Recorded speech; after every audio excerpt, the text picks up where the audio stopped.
Okay, so we are back to debate number 4 of the NSCAC Soccer Hub online debates. On this panel, we will try to answer the question, does the United States women's national team deserve higher pay? And for that, we invited Audra Sherman, Carmelina Moscato, and the panel will be moderated by Richard Bucciarelli. Before I introduce them into this discussion, as you know, this is an online and live discussion, so we'll be able to ask as many questions as you want. Richard will select some of the questions so it can be answered by our speakers. So now I'm going to introduce on the conversation Richard. Hello, Richard. How are you? Hi, Ricardo. Not bad. How are you? I'm fine, thanks. Now, Carmelina and also Audra. Girls, hello. Everything okay? Very good, thank you. I'm going to leave you now with Richard, okay? I will be back in 45 minutes. Richard, the panel is yours. See you in a bit.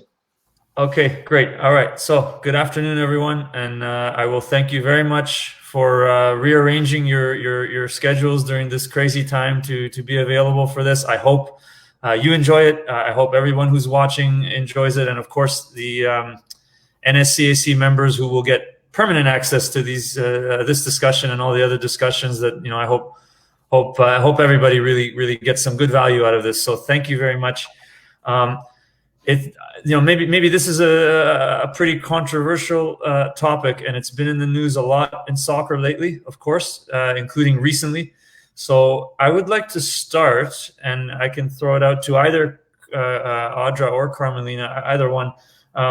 Maybe if you want to start just by bringing everybody who's listening up to speed on where is this dispute at between the United States women's national team and the United States Soccer Federation? Where are we at right now? Would you like to go, Audra? So you go ahead. Okay, so we're currently, it looks like the situation is a little bit at a standstill.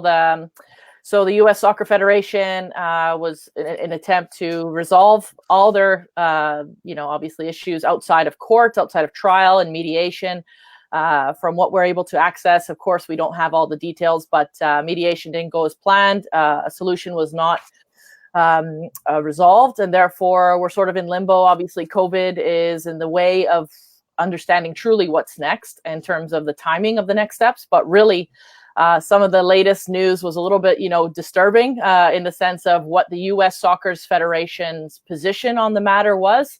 They started to publicly state, and we had access to the idea that they internally had viewed the men's game as superior in terms of physically and strength and skill was superior in the men's game, as well as their second argument, which again we'll dive into in a minute, was along the lines of that men play against or in harsher environments and therefore deserve more money.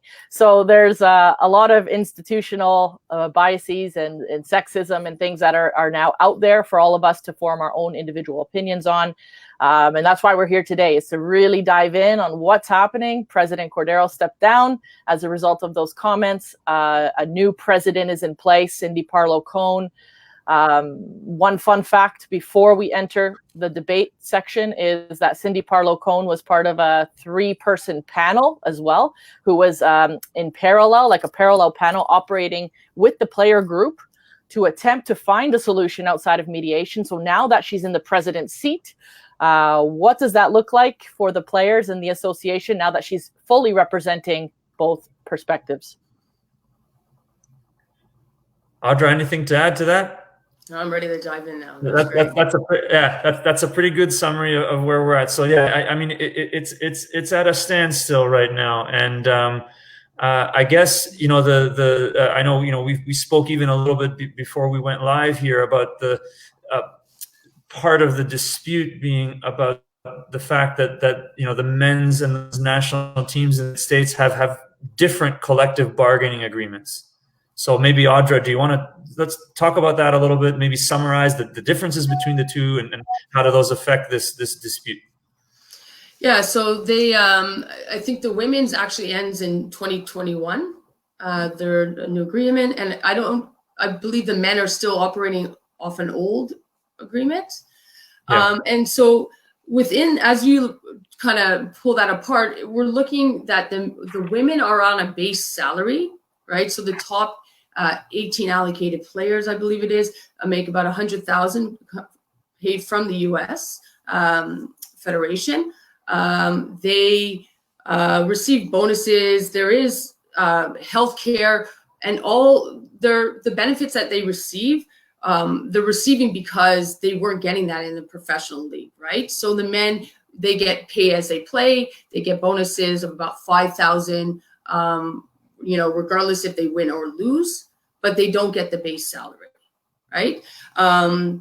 So there's appearances. Then you look at it from like a World Cup perspective, their appearance amounts. So the women would get about 37,000 for appearance, whereas the men actually get double, right? Yeah. So it's kind of breaking everything apart where there's that with the MLS and men's soccer, it's not all lumped into professional, whereas the women's, there is investment that US soccer is doing into the NWSL, and there is a base salary, right? So those numbers, I think, yeah, we really have to pull them apart because they're not the same. And the fact that the women are looking to have basic benefits, healthcare, maternity leave, these are essential human rights that people should have in their workplace, which they're not getting playing for NWSL, right? Correct. Yeah. So I have a few things to add to that. I think, we first stated the different timing of the CBAs. I think that's an interesting point, that the men are operating on different 5-year cycles when they go back and renegotiate. It's almost like when the women go back to renegotiate, they're always trying to play catch up on sort of a historical, institutionalized, set of standards that are never really there. And as the men progress, the women are still, the gap gets bigger because it's a chase. So that's sort of the first thing. And what is the U.S. Soccer Federation's priority? It's to treat men and women equally, right? Like, it's the only opportunity that that federations get is to even out and balance the scale, because we know it's not there in FIFA. We know the prize money is $440 million for the men when they win a World Cup and $30 million for the women. And I know those things are slightly changing, but nowhere, like, the gaps are just getting bigger. So we don't have to live there. Federations have this opportunity to now right the wrongs of the world of football and say, we are going to make a decision like Australia, like Norway, to treat the game the same. If we don't do it at the federation level, then we don't have a chance as women's sport. And as the leaders, 4-time world champions, 4-time Olympic or whatever, they've won everything a million times. So if they're not even going to set the example now, how do the rest of the world have even a chance, right? So if we start with just the mindset, take MLS and NWSL out of it. Those are two different pots of money. We're talking simply federation money. So Audra, to add to some of your examples of money, the current CBA for the men and women. So I have an example. So Megan Rapinoe versus, let's just say, a men's player like Bradley, right? So on the current CBAs, with the exact same amount of work, games, minutes played, et cetera, right? Just as it is today, Megan Rapinoe would make $1,159,000 for the same work. And Bradley would make $3,722,000. So that's where the CBAs need to, it's not about necessarily equal pay, it's equal pay structure that they need to, they are fighting for. So when you look at the 67 million, it's historically all collective losses since probably around the 99 era that they're trying to recollect. But really, that's a tough number. I don't know if I agree with back pay. In what world do you get the last 20 years of misplaced money? I don't know. They deserve a lot. I just don't know where they got the number from. That's just my.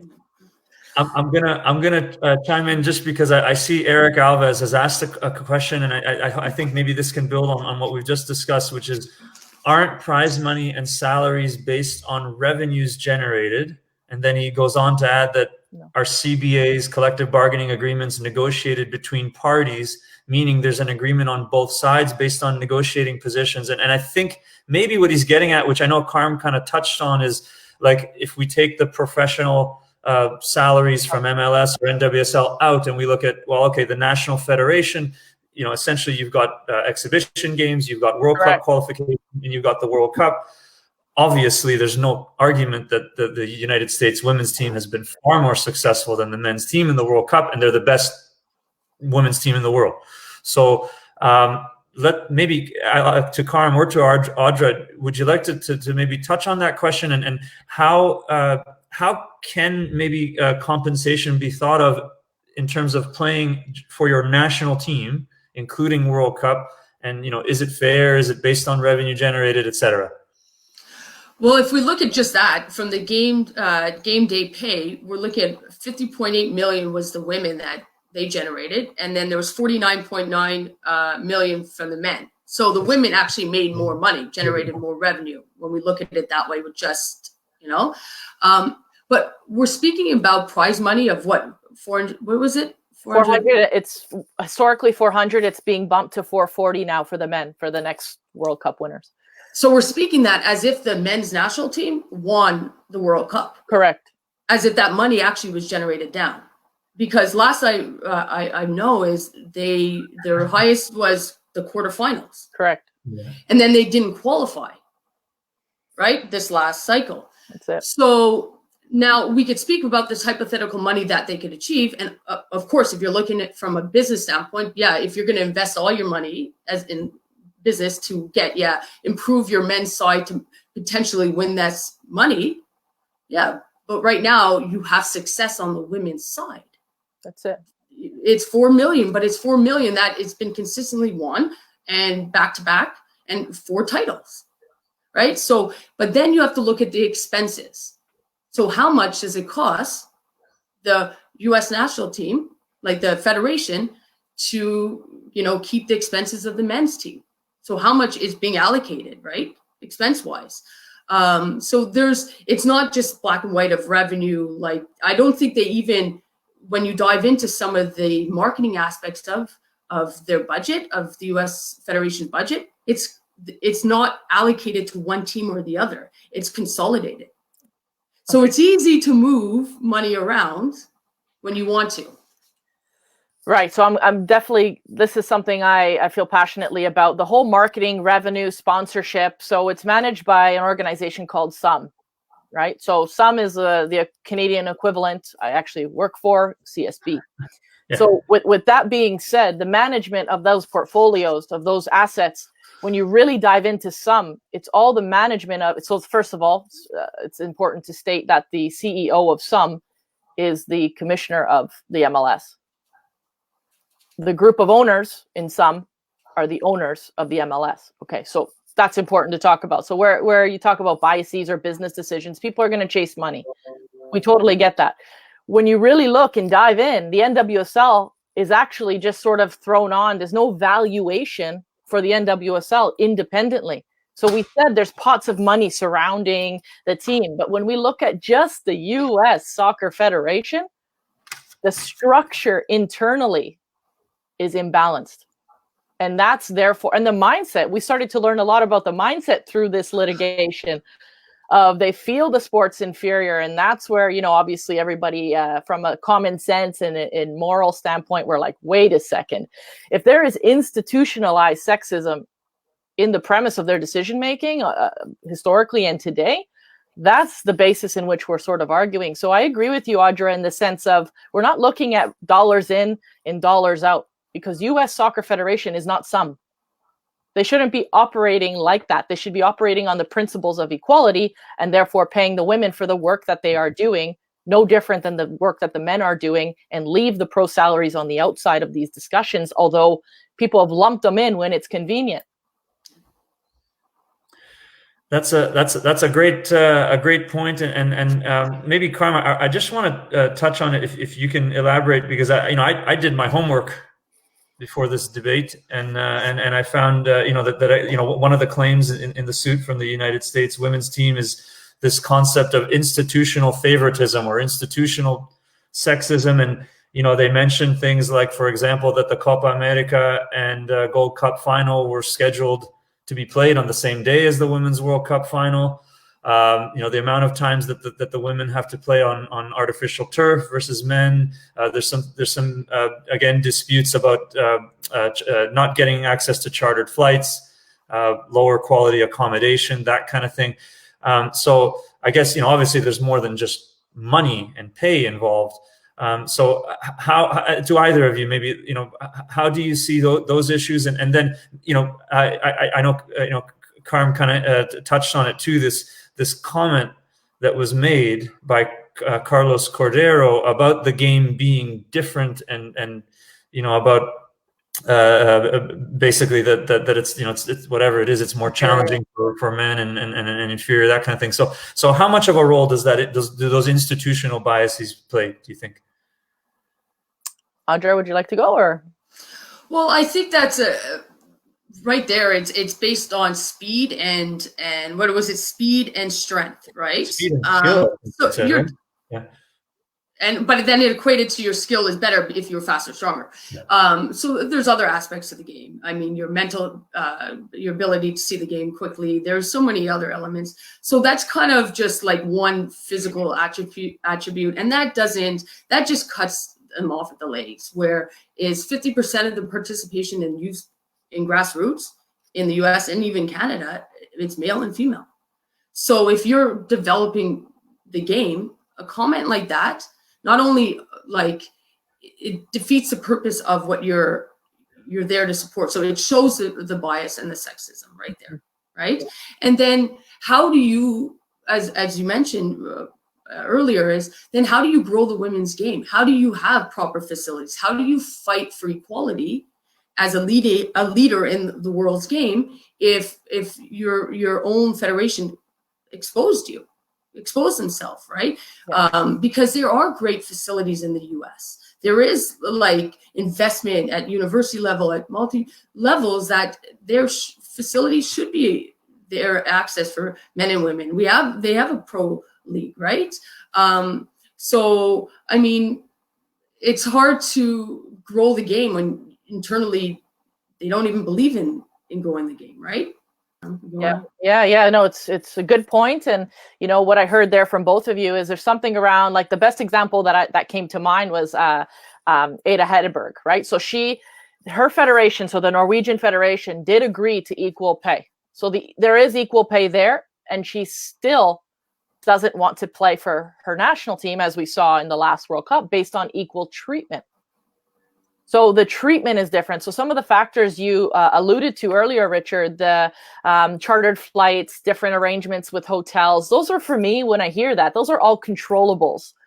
Those are all budgetary decisions that are being made to treat one party differently than the other. And those are the things that are meant to be. In every CBA that goes by, some of those are amended. I do believe they have better flights now or things of that nature. So there's some things in principle that can continue to get better and better. But again, it's already always starting from a behind standpoint, right? So I don't mean to be repetitive in some of my points, but what I'm trying to say is if the number one team in the world cannot achieve, with all the achievements that they have had historically in major tournaments, which is their main core business and objective, if they're the ones that cannot achieve this, then the rest of the world is never going to catch up. And that's why this court case that's about this trial is so dangerous, because if US soccer wins on the premise of X, XY, whatever it is, then it gives every other federation permission to act in similar fashion. However, if the player group wins on equal treatment and pay structure, then the rest, you're going to start to see more federations with pressure from player groups and unions that they actually have to match. So this is a global case. Everybody should have their eyes on this because it's going to affect the future of our game.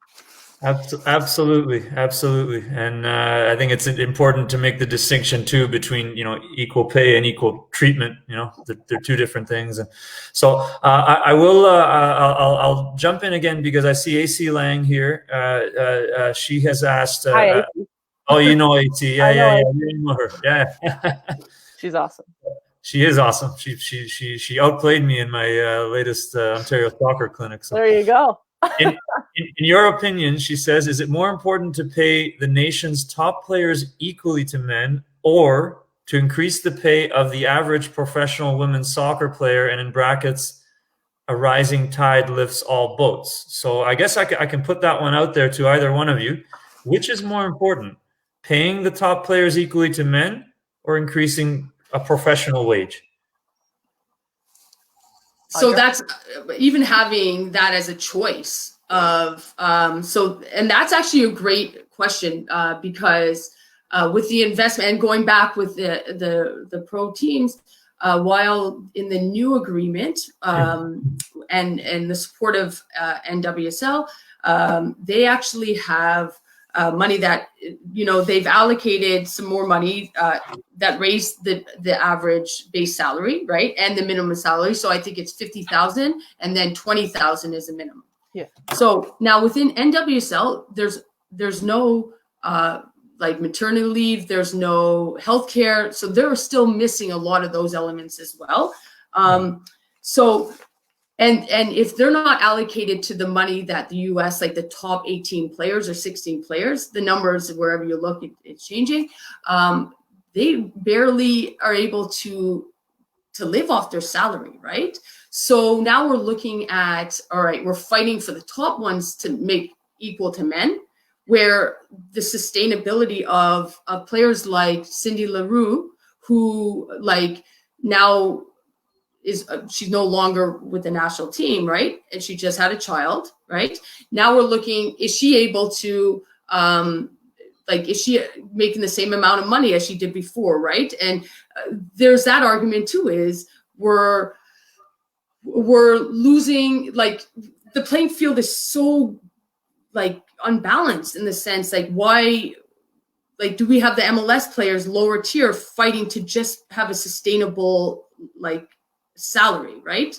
Like it's yes, I understand what you're saying. And AC, I like your question. I think it has a lot, it's two different buckets of money, right? Like there's something around the federation who have their pot of money grown in various ways, sponsorships, of course, which we already sort of touched upon, but also there's the membership money, and that's why COVID is so daunting for all federations, because without that membership money, people signing up for the sport, it affects all the budgets. So we're all going to be going through this issue very soon in a different way. So even this discussion after COVID would be interesting to have again, because we don't know what's going to happen. But anyways, I digress. I'll come back.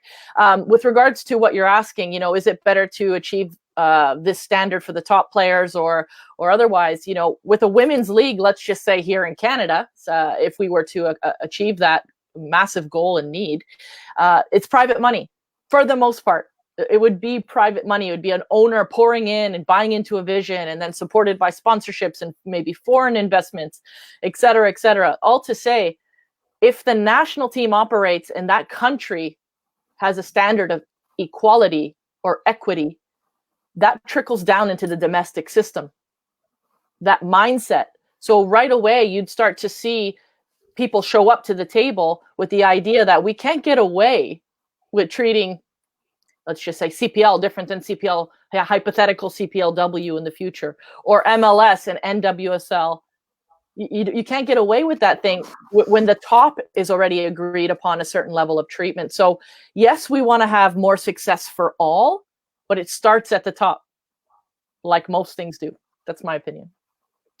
Okay, great. I want to switch gears a little, just again in my research that I did prior to this discussion, that the solution that was proposed by the United States Women's Players Association actually was what they call a revenue sharing model, and essentially the basis of that model was that player compensation would be directly tied to how much revenue each team makes. So how much revenue the women's team generates, how much revenue the men's team generates. And I know because this discussion is focusing on revenue, and I think even, Eric Alves has kind of, commented again, about this, which is that it's a great point about equal treatment, but, what about revenue specifically? So what do either of you think of this proposed solution, this revenue sharing model, where compensation gets directly tied to revenue generated?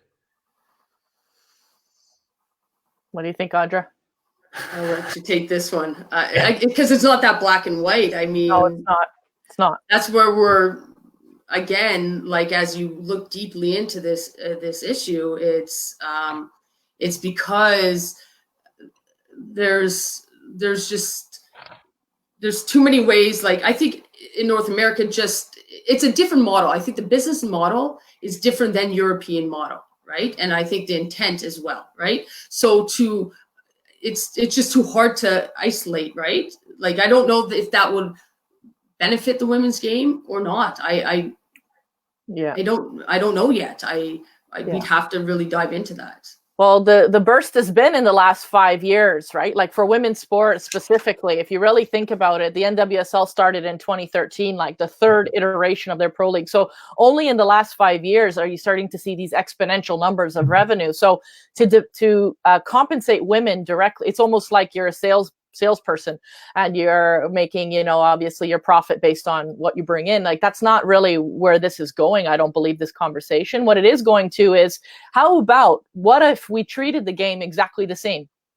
So visibility for women's sports wasn't at 4% in the US, which is a current statistic, which is terrible. And lots of people are obviously trying to rectify that. Many great organizations that are trying to change that. The Gist is one of them in the US, and here they're putting so much light on the women's game, and yeah, we appreciate those efforts. But all to say, what if, like tennis, okay, so this was a great example that I came across. When equal pay was established in tennis, so by Billie Jean King, right when that was established, you start to see the success over the years. It's almost like the Title IX thing.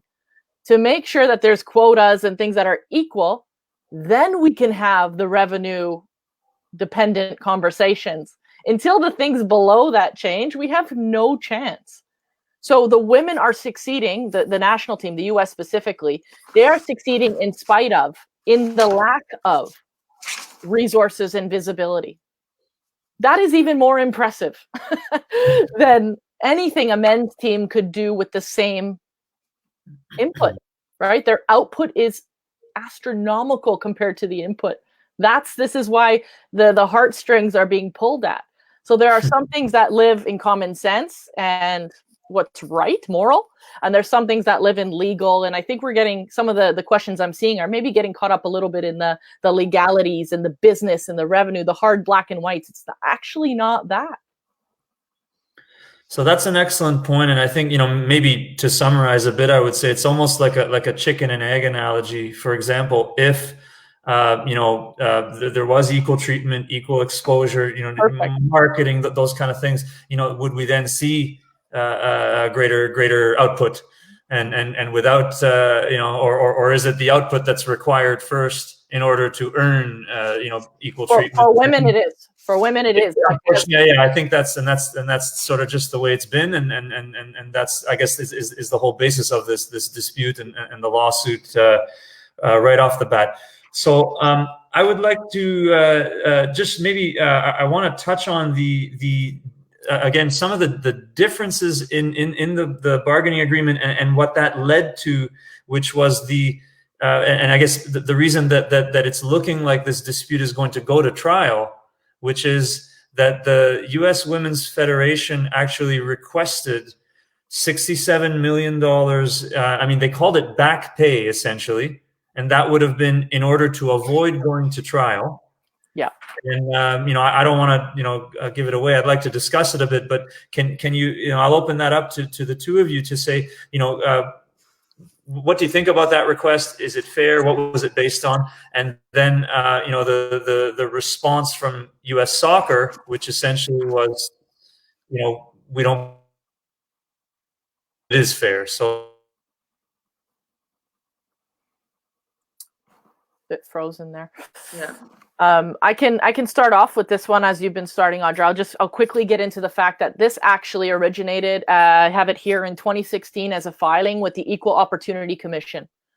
So if we remove soccer or sport, would these policies, aspects of this agreement, would this be able to stand in other disciplines? It's a question to the group. Like, is this something that, would be able to fly? Like every industry is fighting for equality and fighting for more senior women leadership and all the things we're all fighting for. So because this started as an equal employment opportunity, for me, that's an interesting part, that this has developed into something that's quite global in the news. But I don't know if I'm clear. Like, what I'm trying to say is I believe this is more to do with equal treatment, which is where the world is headed. I think we're getting caught up in sport a little bit, as like the storylines. And that's where they where the lines are being fuzzy and why the revenue are coming in, right? It's because it was marketed and labeled as like the idea that the top players who already make a lot want to make more. There's the underlining tone that no, we're not treated like, there's basic needs that are not being treated, right? Mm-hmm. And it's so easy to change your narrative, right? But what's going to happen in court, though, it's going to come down to what is, is this, there is facts, black and white. Mm-hmm. And when you add them together, like, that's the thing, is there's no swaying anything there. It's if do you get, the same amount of training? Yes or no? Do you get the same, like, that's what the court's it's gonna take away all the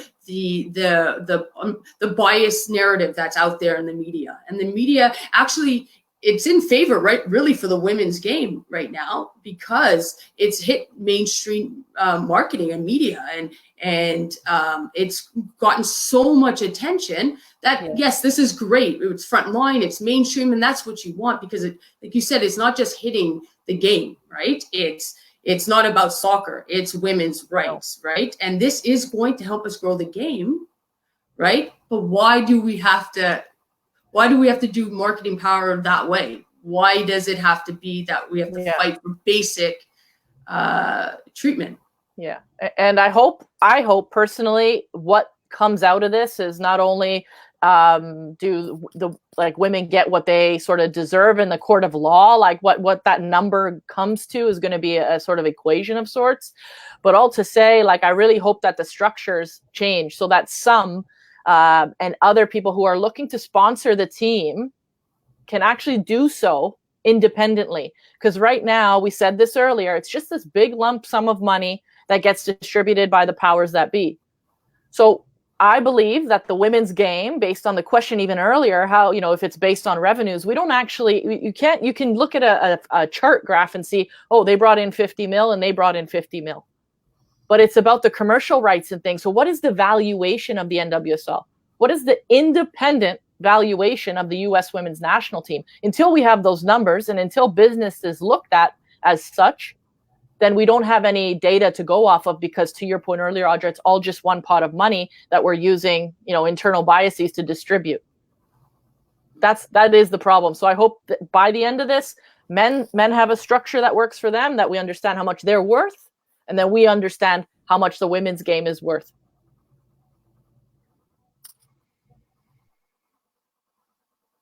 Yeah, and to be fair, also, if you think about it, it's even just separating. Like, I think it's good to see the separation, but if we look at on cutting costs, a shared model of an organization that owns an MLS franchise and an NWSL. Not sure if I've lost you there. You're back. We got you. You're back now. But sharing resources and operational costs, that's fine. You know what? If that makes it's both leagues sustainable, if it makes sense, that doesn't take away, if it brings value to growth of the women's game, and if there's tangible value for both, for the men, for the women, if it puts us on an equal playing field, then that's okay for shared resources. That's okay for combined budgets, as long as it's distributed to be able to give fair investment into both.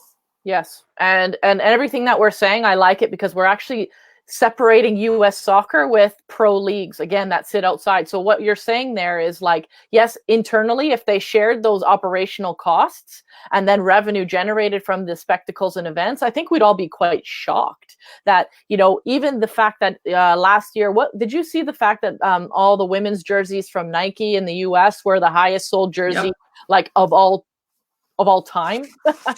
So that's where the women are saying, listen, you're making money off of my name, the performance I just had.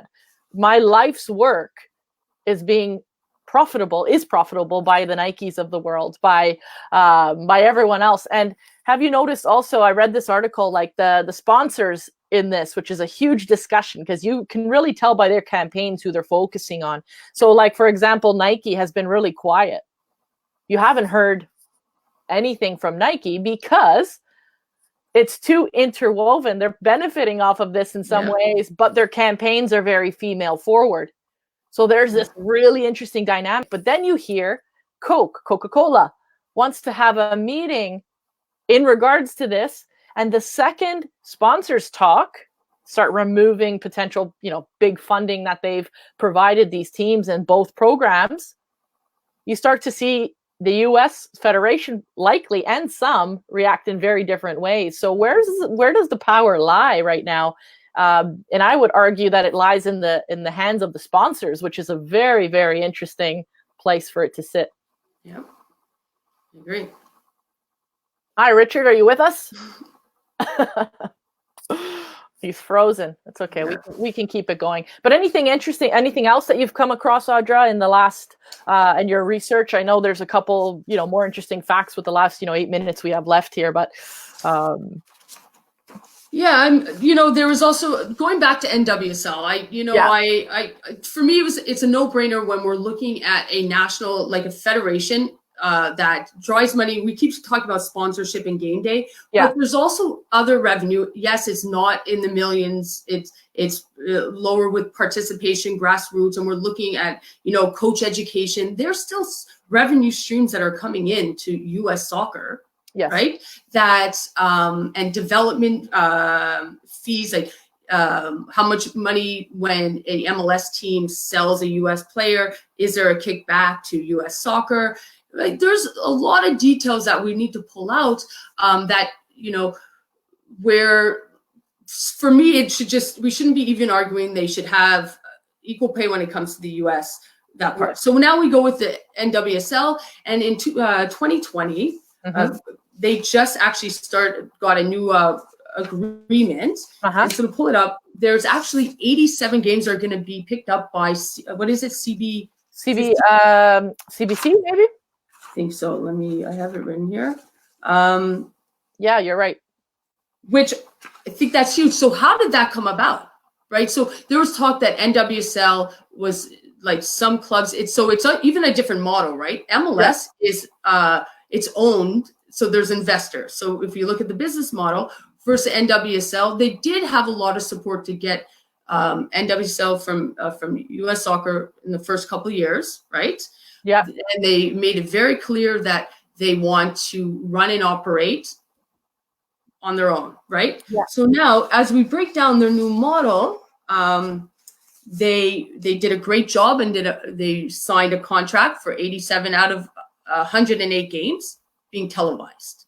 Yes, and then the remaining games, it's going to be paid. I think it's five something a match. Back to visibility, 100%. Which is excellent. So how did they get to that point? Was it this, this lawsuit? Is it the success of the women's game? Well, I think it's the growth of the women's game. Yeah, it absolutely there's so many elements. I also believe that what's happening in Europe now and the investment in EPL teams and European big clubs, they're investing in the women's game as well. Yep. Yeah, they are. 50% of their fan base are women. So there's a crossover.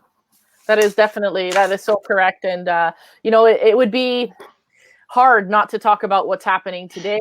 I read a great little, it's a blog by a player who's on PSG, and she put her blog up on LinkedIn. Okay. And her blog said, "Can we talk about the female elephant in the room?" And it was a very interesting take where obviously there's a lot of men's pro clubs that are going to be struggling financially based on the current situation, COVID-19. And therefore, what's the first program that's likely to be cut is a second team or a female program, either one.